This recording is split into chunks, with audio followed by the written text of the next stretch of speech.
Opposed Gloves here, and this is a Sounds Like video, and today I'm going to be showing you how to make this sound. So it is a sound in the track Symbolic. It's on my Tracks FL12 playlist playthrough, and this is the track itself, and it uses this one bass a ton, and it's a pretty simple setup. That's what it sounds like, and it's resonance that gives it that edge that I'm using for the rhythmic style. And there's another part over here where it does a crazy pitch bend thing.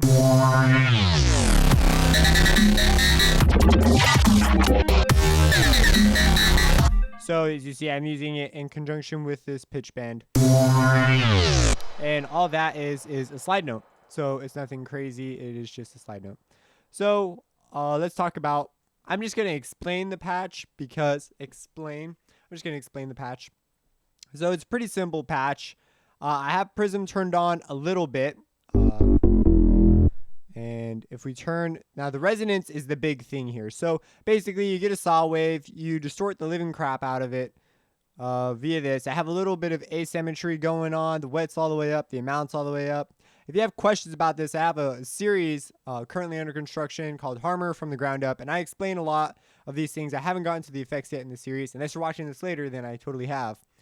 But yes, there's just a ton of distortion. It is going to mixer track 10, and all that's on mixer track 10 is a free filter, and so that's what's creating it's opening up as that happens at the same time. Where am I right now? I'm over here, and you can see the filter opening up, letting more of the frequencies through.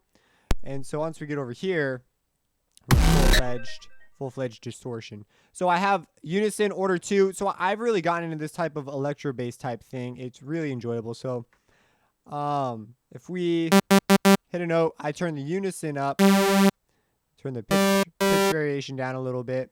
I don't think I touched the phase very much. Nope. And I turn the panning down so it's not. So you get that type of a thing, and then we just distort it. You could choose, you don't have to choose classic. You get different sounds out of it, but I like turning I turn the wet all the way up. So, okay. It gets a lot louder. But the asymmetry introduces some DC offset. And I usually am adding distortion after I've already got somewhat of a sound. But, so the filter, I left the filter on crude low pass. And the resonance is sort of the big deal about this sound. It's also an octave lower. And I believe I meshed with yeah, I did. The tuning is, the detune's up to 0.5. And that is giving, so you can hear that texture. Now, whenever you mess with a harmonic series of something against a fundamental, you're going to start getting really weird results. This happens to be, it's sort of a nice interval because it's 0.5. But you can see, you can very quickly get different intervals. So the detune, I've actually got a video on this on my YouTube for the pitch section, but the detune moves the harmonics around and leaves the fundamental where it's at. But I moved it to 0.5. And as you can see with the distortion, if we bypass the distortion, it's not near as cool. You have to have distortion. I bet log would sound pretty cool. Yeah, it sounds, I like classic more. So anyways, and Unison, now this is where phase can play a big deal. So as you can see, you get 100 million textures depending on how you put that feedback from your Unison into your sound. I believe I also use, I use Hertz mode on the Unison, and it's the phase of the sounds being reintroduced that's really interesting. And a cool thing with Hertz that I generally go here to mess with this is the harmonic unison pitch, just to give it some variation. So you can move this around, and now you get some different timbral content as far as the pitch variation is concerned. If we turn this up a lot, it starts to make a really big difference. And this basically controls, how the pitch interacts with this. So I have a video on that too. So I'm not going into like super big detail here because I have a whole series for this type of stuff. So after that, so as you can see, it's pretty simple. Now the compression, if you don't know what compression is, then you probably shouldn't touch compression stuff. but sometimes I just turn it up just to... This is a cool way. It's sort of like a tiny multi-band compressor is what they got going on here. Say if you're low, mid, high, and it acts sort of like a multi-band. You could also think of a multi-band compressor as an EQ compressor, sort of. I'll talk about that when I get to this section. I can't even remember what I did here. Yeah. So I turned my lows up. And so basically you have a mid band. So if we turn this down, our lows will go away.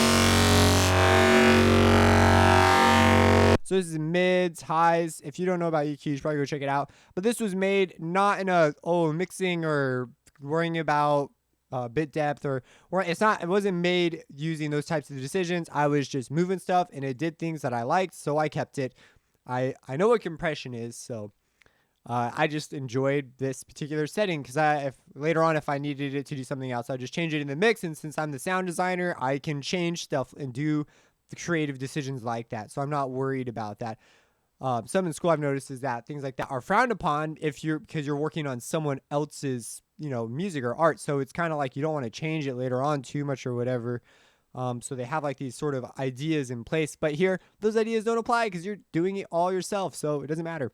I also have a phaser on, and now if we play the original sound, so let's go to our original sound.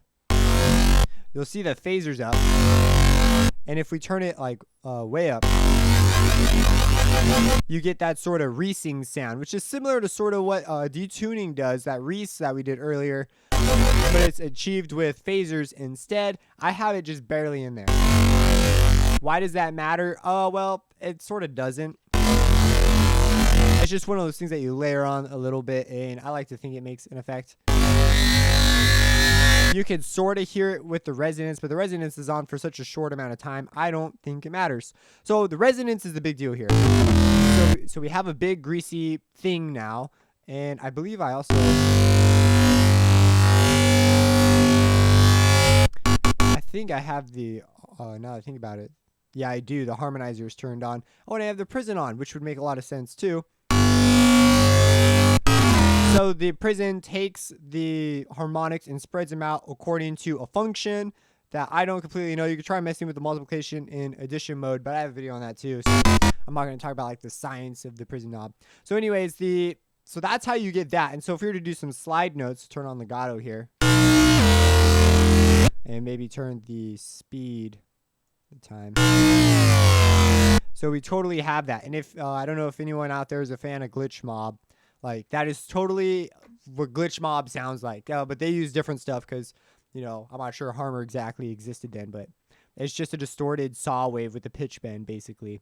And a bit of a phaser. So, yeah, we can add in the phaser, I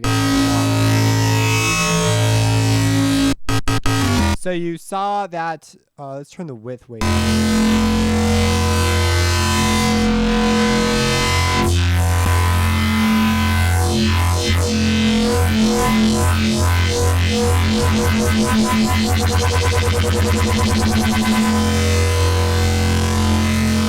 So anyways, you could see imprints on it, but I had something like that going on. Okay, so now we've got all that. Let's do the resonance because that's where the big rip comes in. So if we turn our resonance on, there's a whole bunch of different shapes here. And I think this is actually the next video in the series I'm going to do. But I went to double cone. And what resonance is, or you know what? Just when the video comes out, just go look at the video. But anyways, there's resonance on it. And if you don't know what resonance is a peak, like your voice has formants, which is sort of like resonance over certain frequencies. So, like for a filter cutoff, a boost at the filter cutoff, so whatever frequency this is will get boosted. That's called resonance. And so you can introduce resonance, and the oscillation setting actually just straight up introduces another tone. It introduces a tone for your resonance for you. And so if we turn our resonance up, you'll see it's way up here. And I didn't want it way down there, so we can offset it.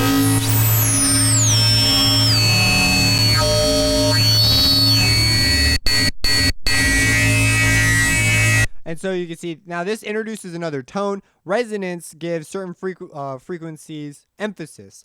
So when you're talking with your, go look up the video on formants. I know I'm just referring to a bunch of videos, but these are concepts I've explained, so I don't feel like I should spend my time explaining them here.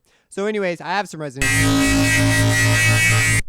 And it is emphasizing these frequencies so that I could create a rhythmic pulse using that. And I've got the pitch bend, and that's pretty much the life of this bass. It's its job.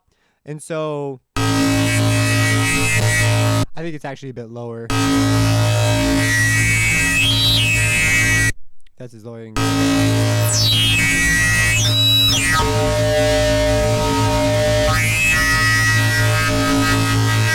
So yeah, you can get a bunch of interesting things. Obviously, that's something you need to fine tune, because if your width is off, you are going to get some horrible sounding things. So here I found a pretty nice balance on the original, so that it didn't sound flat. It's actually not being EQ'd at all. So that's another thing that lets you know I just found a nice balance. So that's my resonance settings for there. The offset's all the way on. That's the width I settled on.